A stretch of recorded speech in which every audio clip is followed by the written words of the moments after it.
বিচ্ছেদের ৮ বছর পর ভুল বুঝতে পারলেন মিথিলা।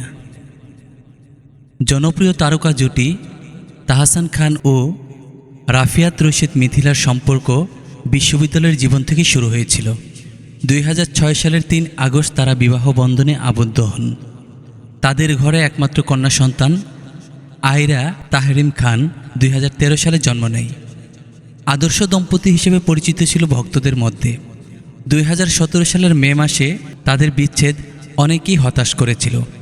৮ বছর পর বিচ্ছেদ নিয়ে কথা বলেছেন মিথিলা।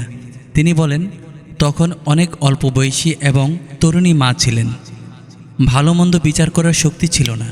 একটি পডকাস্ট অনুষ্ঠানে তিনি এসব কথা বলেন। মিথিলা জানান, বিচ্ছেদের চূড়ান্ত ঘোষণার আগে তারা প্রায় ২ বছর আলাদা ছিলেন এবং এই সময় তিনি তাহসানের সঙ্গে সম্পর্ক ভেঙে যাওয়াটা মানতেই পারছিলেন না। এই অভিনেত্রী আরও বলেন, তাহসানের সঙ্গে সেপারেশনে থাকার সময় ভেবেছিলেন শেষ পর্যন্ত হয়তো বিচ্ছেদ হবে না, সব ঠিক হয়ে যাবে, কিন্তু শেষ পর্যন্ত ঠিক হয়নি। তিনি বলেন, যে কোনো বিচ্ছেদ বা যে কোনো সম্পর্ক ভেঙে যাওয়া সহজ বা খুবই কঠিন।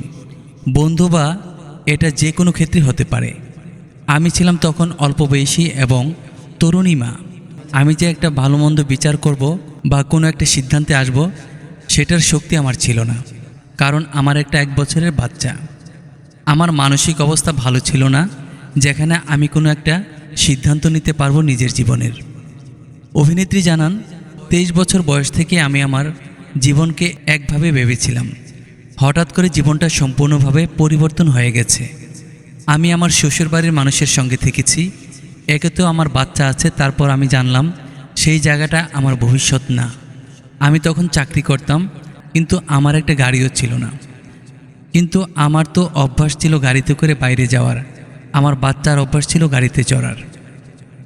মিথিলা বলেন, মেয়েদের নিজেদের আসলে জায়গা থাকে না, শ্বশুরবাড়ি আবার বাবার বাড়ি। থ্যাঙ্কফুলি এখন আমার নিজের জায়গা আছে।